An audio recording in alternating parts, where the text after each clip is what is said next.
Kejaksaan Agung mengalihkan status penahanan Direktur Pemberitaan Jakti Fitian Bahtiar dari tahanan rutan menjadi tahanan kota. Pengalihan penahanan dilakukan dengan pertimbangan kesehatan tersangka yang memiliki penyakit serius. Kepala Pusat Penerangan Hukum Kejaksaan Agung Harli Siregar menyebut pengalihan penahanan tersebut telah dilaksanakan sejak 24 April 2025. Harli menjelaskan proses pengalihan penahanan telah melalui konsultasi dengan tim dokter dan dilengkapi dengan surat permohonan resmi dari pihak kuasa hukum tersangka. Selain itu, penyidik juga mensyaratkan jaminan dari istri tersangka untuk mendukung proses hukum. Sebagai bagian dari pengawasan, Tian Bahtiar dilengkapi dengan alat elektronik untuk memantau pergerakannya selama menjalani status tahanan kota.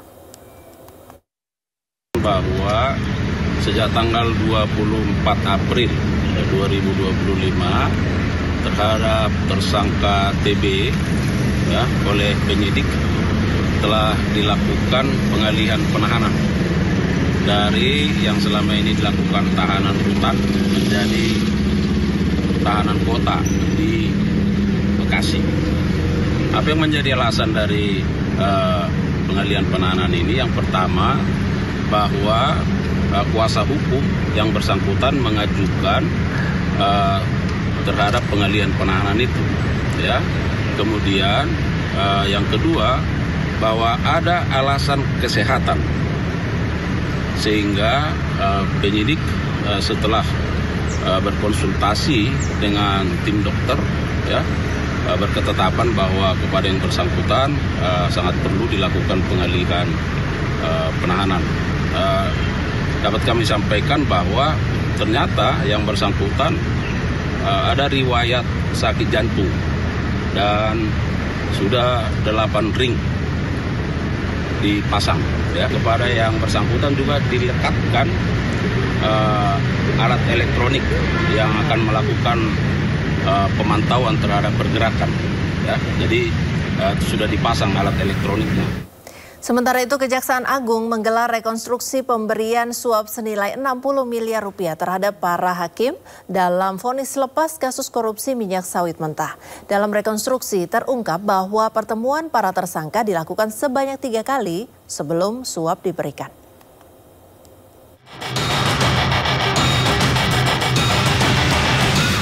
Kejaksaan Agung Republik Indonesia menggelar rekonstruksi pemberian suap dan gratifikasi senilai 60 miliar rupiah untuk para hakim pemberi vonis lepas kepada 3 terdakwa korporasi dalam kasus korupsi izin ekspor minyak sawit mentah.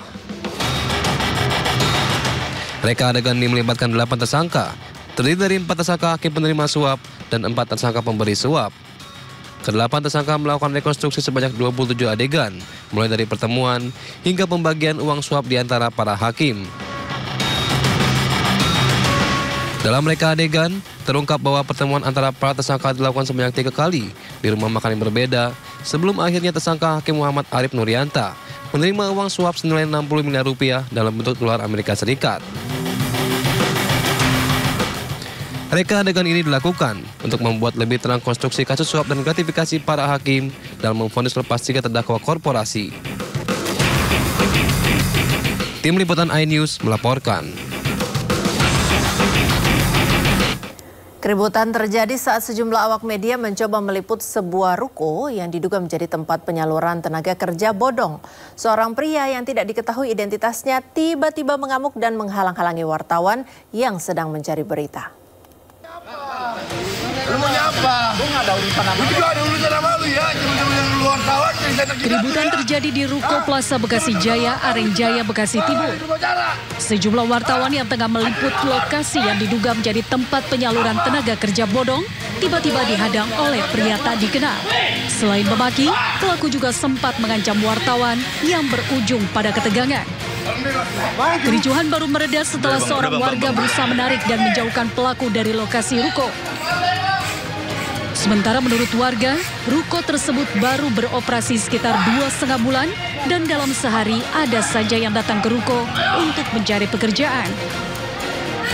Para pencari pekerjaan tersebut diiming-imingi langsung masuk dan bekerja setelah membayar sejumlah uang mulai dari Rp600.000 hingga jutaan rupiah. Kegiatannya apa Pak dia? Ya, nerima lamaran kerja, dijamin masuk. Sehari berapa orang Pak yang untuk melamar pekerjaan ini Pak? Ya paling sedikit, pokoknya di atas 5 Pak. Di atas 5? Iya, paling sedikit 5 orang kok saya perhatiin itu. Usai keributan, Dinas Ketenagakerjaan Kota Bekasi langsung mendatangi lokasi untuk melakukan pengecekan. Namun ruko berlantai 2 tersebut sudah kosong dan dikunci dari luar. Ya, kami yang punya lokasi ya, domisili ada di Kota Bekasi dan kami melakukan langsung ke lapangan. Ternyata di lapangan kita tidak bisa nih, sudah disegel, sudah bisa nemuin orangnya. Nah ini jelas-jelas bodong, kalau orang yang berizin tidak akan lari. Pihak Disnaker juga belum bisa melakukan penindakan karena tidak ada data baik dari lingkungan atau dari izin usaha. Dari Bekasi, Jawa Barat, Rahmat Hidayat, iNews melaporkan. Awal tahun 2025 menjadi periode yang penuh tantangan bagi dunia ketenagakerjaan Indonesia. Gelombang PHK melanda beberapa sektor industri. Meski demikian, pemerintah memiliki jurus jitu menghadapi ancaman badai pemutusan hubungan kerja di Indonesia.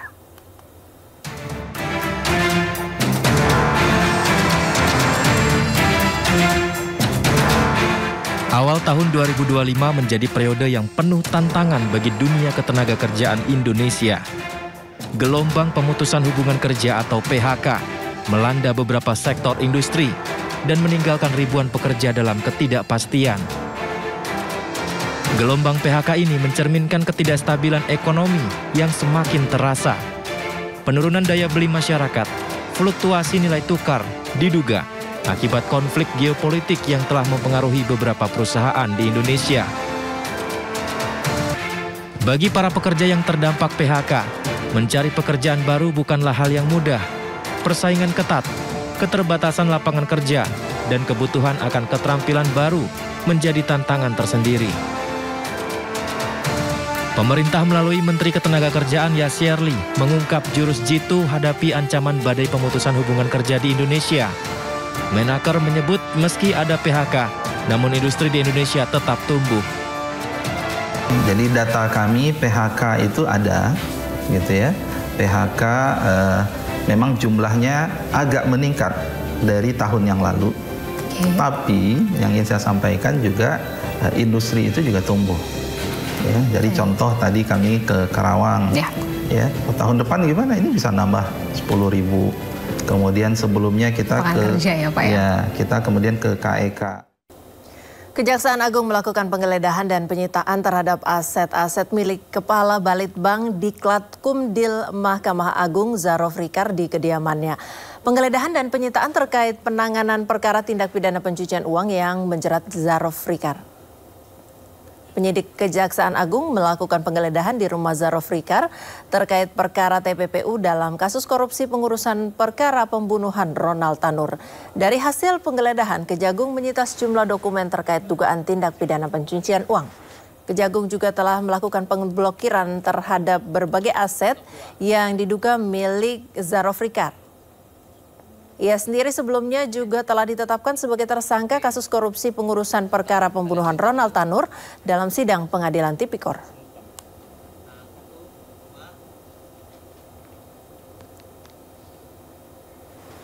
Pemirsa, Koalisi Sipil Masyarakat Anti Korupsi mengadukan Jampitsus terkait surat dakwaan Zarof Rikar ke Jamwas Kejagung RI pada Senin siang.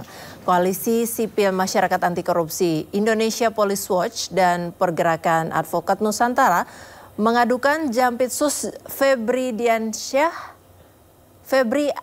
Adriansyah dan JPU M. Nurrahman Adi Kusumo ke Jamwas Kejagung Republik Indonesia berkaitan dengan surat dakwaan Zarof Rikar. Keduanya diduga sengaja melekatkan pasal gratifikasi atas temuan barang bukti uang tunai sebesar 915 miliar dan 51 kilogram emas. Seharusnya terdakwa Zarof Rikar dikenakan pasal suap atau TPPU.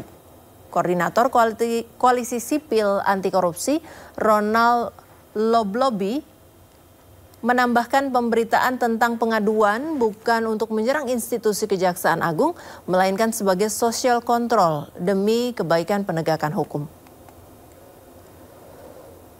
Dan dalam kaitan perkara apa? Kebijakan dilakukan Jampitsus Febri Ardiansyah dalam pembuatan surat dakwaan terhadap terdakwa Zaroflikar dengan hanya menggunakan delik gratifikasi, maka secara langsung dan tidak langsung telah merintangi atau menggagalkan hakikat tujuan penyidikan untuk membuat terang dugaan pidana yang tengah disidik. Karena pertanggungjawaban pidana dibatasi